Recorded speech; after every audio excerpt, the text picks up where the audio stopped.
کہ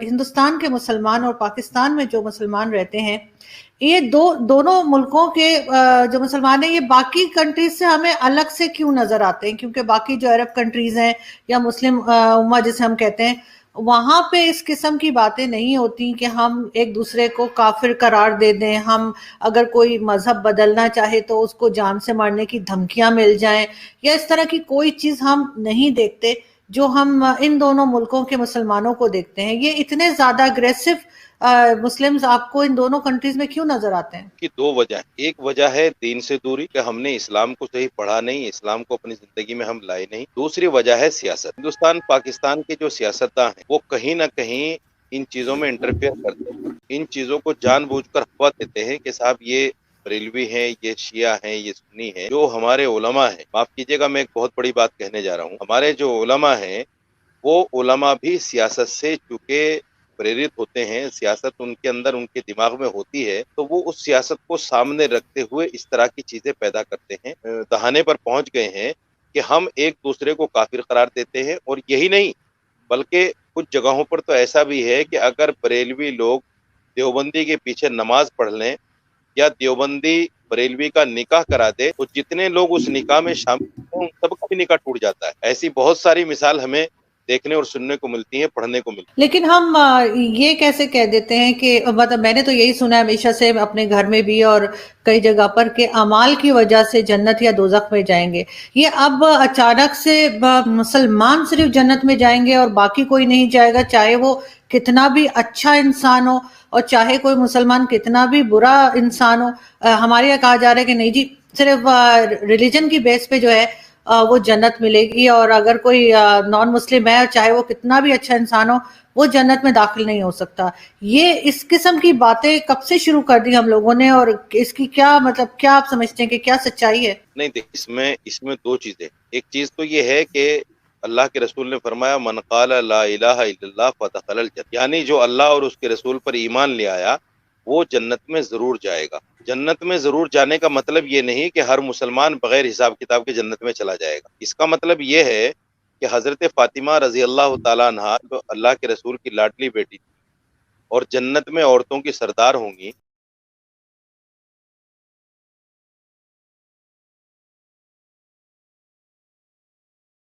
انہوں نے ایک مرتبہ نبی پاک صلی اللہ علیہ وسلم سے پوچھا، اے ابا جان، ہم جیسے دنیا میں آپ کے ساتھ رہتے ہیں کیا جنت میں بھی آپ کے ساتھ ہوں گے؟ تو آپ نے فرمایا کہ بیٹی سجدوں کے ساتھ میری مدد کرنا،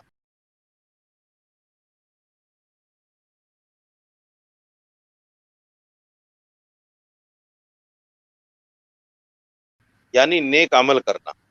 اگر نیک عمل کرو گے تو جنت ملے گی۔ اس کے بعد ایک واقعہ اور میں آپ کو بتاتا ہوں۔ حضرت نوح علیہ السلام جنہوں نے تقریباً دنیا میں 950 سال یا 1150 سال ایک روایت کے مطابق دین کا کام کیا، اللہ کی وحدانیت پر کام کیا، ان کے زمانے میں چند لوگ اتنی مدت میں ان پر ایمان لائے۔ وہ جنت کا مستحق نہیں ہے، قرآن اس بات کو کہتا ہے۔ قرآن یہ کہتا ہے کہ جو آدمی ایمان نہ لائے، اللہ پر، رسول پر ایمان نہ لائے، یوم آخرت پر ایمان نہ لائے، فرشتوں پر ایمان نہ لائے، تو وہ جنت میں نہیں جائے گا، خالدین فیہا ابدا، وہ ہمیشہ جہنم میں رہے گا۔ یہ ایمان کی بنیاد پر جنت اور جہنم، اعمال کی بنیاد پر جنت میں کب جائے گا کب نہیں جائے گا یہ طے ہوگا۔ اعمال کی بنیاد پر، ایمان کی بنیاد پر مسلمان جنت میں کبھی نہ کبھی ضرور جائے گا، چاہے وہ اپنی اعمال کی سزا بھگتنے کے بعد ہی صحیح۔ کافر جو غیر مسلم ہے، جو اللہ پر ایمان نہیں لایا، وہ جنت میں نہیں جائے گا۔ اللہ کے رسول نے فرمایا کہ دنیا مومن کے لیے قید خانہ ہے اور کافر کے لیے جنت ہے، یعنی دنیا میں ہی جو غیر مسلم ہے، جو اللہ پر ایمان نہیں لائے، وہ دنیا میں ہی ان کے لیے جنت ہے۔ اور اللہ نے یوں فرمایا کہ جیسے دنیا مومن کے لیے نہیں ہے، ایسے ہی آخرت یعنی جنت غیر مسلم کے لیے نہیں جو اللہ کو نہیں مانتا۔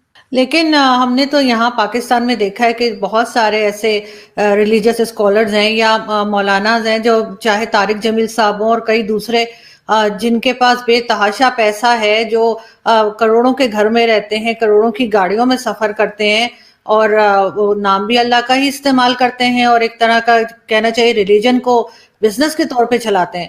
کہ آپ ان کو دیتے جائیے، نذرانے لوگ دیتے ہیں، عورتیں اپنے زیور تک دے دیتی ہیں.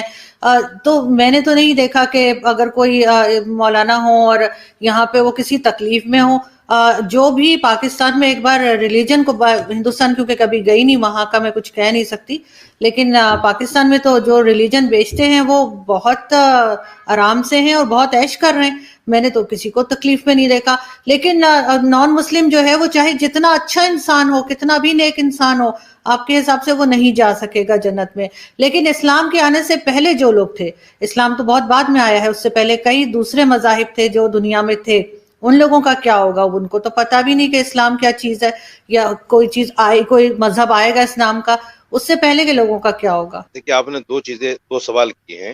ایک سوال یہ کیا ہے کہ پاکستان میں بہت سارے عالم ایسے ہیں جو مالدار ہیں، اور ایک سوال آپ نے یہ کیا کہ نبی پاک صلی اللہ علیہ وسلم کے آنے سے پہلے جتنے لوگ تھے ان کا کیا ہوگا. اس کا جواب میں پہلے آپ کو دیتا ہوں. اس کا جواب یہ ہے کہ دین اسلام صرف نبی پاک صلی اللہ علیہ وسلم کے بعد نہیں آیا. دین اسلام تو حضرت آدم علیہ السلام جو سب سے پہلے نبی اور سب سے پہلے انسان تھے وہ بھی اسلام لے کر آئے. اسلام شروع سے ہے. اسلام 1400 سال کے بعد نہیں آیا. اسلام تو آدم علیہ السلام کے زمانے سے ہے، لیکن اس میں اعمال کی، نماز کی، روزے کی حیت الگ ہوتی تھی. اس وقت میں 5 نمازیں نہیں تھی، روزہ 1 مہینے کا نہیں تھا. یہ نبی پاک صلی اللہ علیہ وسلم کے آنے کے بعد ہوا ہے. تو دین اسلام کو ماننے والے ہمیشہ رہے ہیں اور ہمیشہ رہیں گے. یہ الگ بات ہے کہ قرب قیامت میں اللہ کے رسول نے یہ بھی فرمایا کہ جب تک ایک بھی ایمان والا اللہ اللہ کہنے والا دنیا میں رہے گا قیامت نہیں آئے گی. تو جتنے پہلے لوگ، آپ صلی اللہ علیہ وسلم سے پہلے جتنے لوگ نبیوں کو ماننے والے تھے وہ بھی کیٹیگری میں آتے ہیں، جس کیٹیگری میں نبی پاک صلی اللہ علیہ وسلم پر ایمان لانے والے لوگ اس کیٹیگری میں آتے ہیں. نمبر 1. دوسرے آپ نے کہا کہ علماء تو آج بھی جو لوگ، آپ نے تو بڑی بات کہی کہ جو لوگ دین کو بیچتے ہیں. دیکھیے میں آپ کو کچھ مثالیں دیتا ہوں.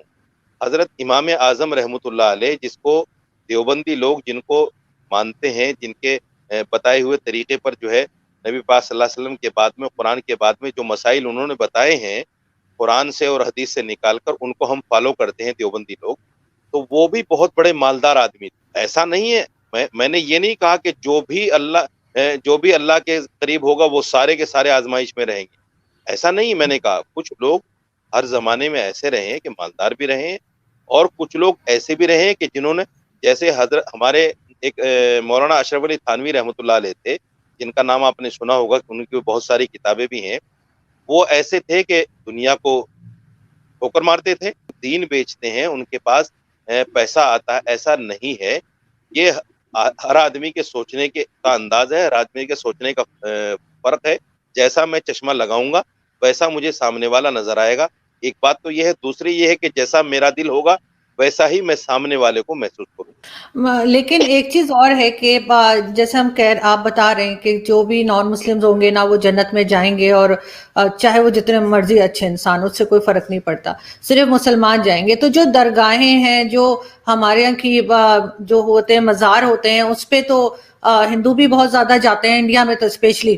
پاکستان میں شاید اتنا نہ ہو رواج، کیونکہ ہم نے تو خیر مائنورٹی کو اتنا چھوڑا ہی نہیں ہے، تھوڑی سی رہ گئی ہے.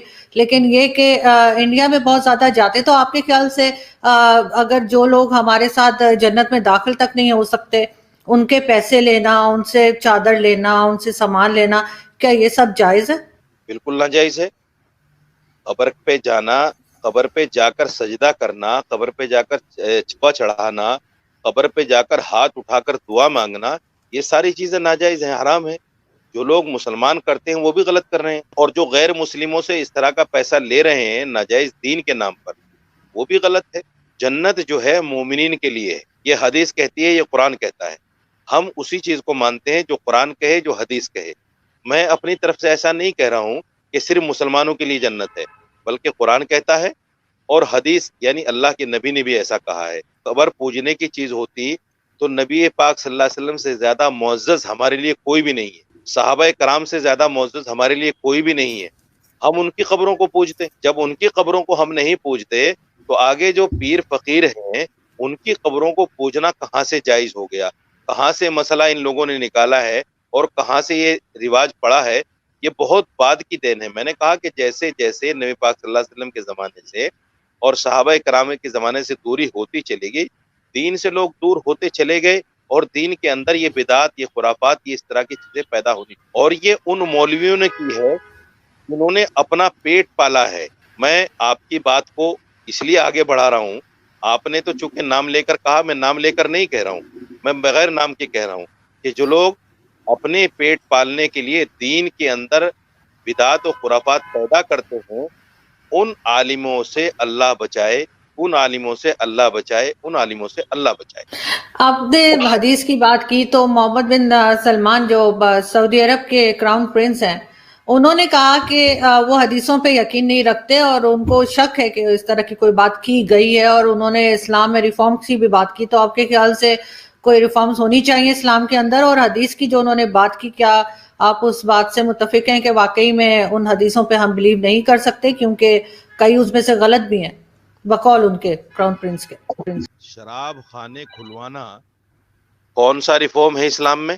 یا جوا خانہ کھلوانا کون سا ریفارم ہے اسلام میں؟ اسلام میں تو شراب پینا جائز, شراب پلانا جائز, شراب کو اشارے سے بتانا جائز کہ وہ رکھیے آپ پی لو, یا اس کو لا کر دینا, یہ سب حرام ہے.